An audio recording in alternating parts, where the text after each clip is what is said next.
Actually جو awareness ہے نا that's very important, it does wonders.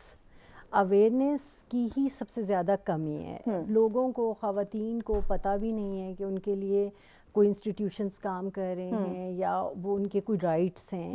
وہ جس طرح کا، اس میں کوئی کلاس نہیں ہے، اس میں ایلیٹ کلاس بھی ہو سکتی ہے، اس میں بہت غریب جو کام والی خواتین ہیں وہ بھی ہو سکتی ہیں، ورکنگ لیڈیز ہو سکتی ہیں.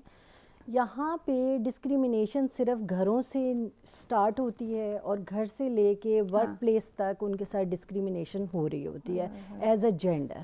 ٹھیک ہے، اس میں جیسے ابھی میم نے بھی ہائی لائٹ کیا ہے کہ خواتین کو وہ مقام جو اسلام نے ان کو دیا ہے، جو ایک ان کا رول ہونا چاہیے، آپ ان کو جتنا عزت اور جتنا پیمپر کریں گے میرے خیال میں وہ اتنا آپ کو اچھا رسپانس دیتی ہیں ورکنگ انوائرمنٹ میں بھی اور گھروں کے اندر. ان والدین پہ کیا گزرتا ہے پھر؟ وہ بچی ہیں جن کو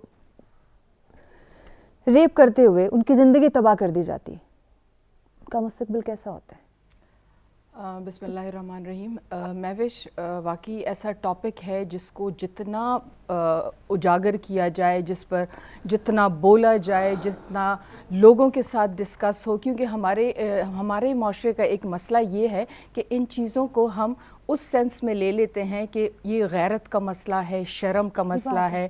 تو جن لڑکیوں کے ساتھ بھی نہیں، اب تو بچوں کے ساتھ اتنا ہو گیا ہے کہ یقین کرو جب بندہ سنتا ہے تو انسان کا دل دہل جاتا ہے. ہم ایسے معاشرے سے تعلق رکھتے ہیں. میں آپ کو بتاؤں، میں ذاتی طور پر پچھلی جو دارالحکومت ہے نا پی ٹی آئی کا، اس میں ایک قانون انہوں نے پاس کیا تھا کہ اس حوالے سے بڑا اہم، جب یہ زینب کیس وغیرہ کا معاملہ ہوا تو انہوں نے کیا، لیکن اس پہ اب عمل درآمد کوئی نہیں کر رہا. یہی تو مسئلہ ہے.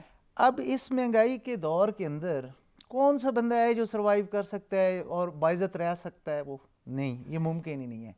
ان لوگوں کو چاہیے تھا کہ اگر یہ حقیقی معنوں میں مقبولیت حاصل کرنا چاہتے تھے تو ان مسائل کی طرف توجہ دیتے، روزگار کے مسائل ٹھیک کرتے، تعلیم کے مسائل، اور پھر جو ذہنی تربیت ہے وہ سب سے اہم چیز تھی.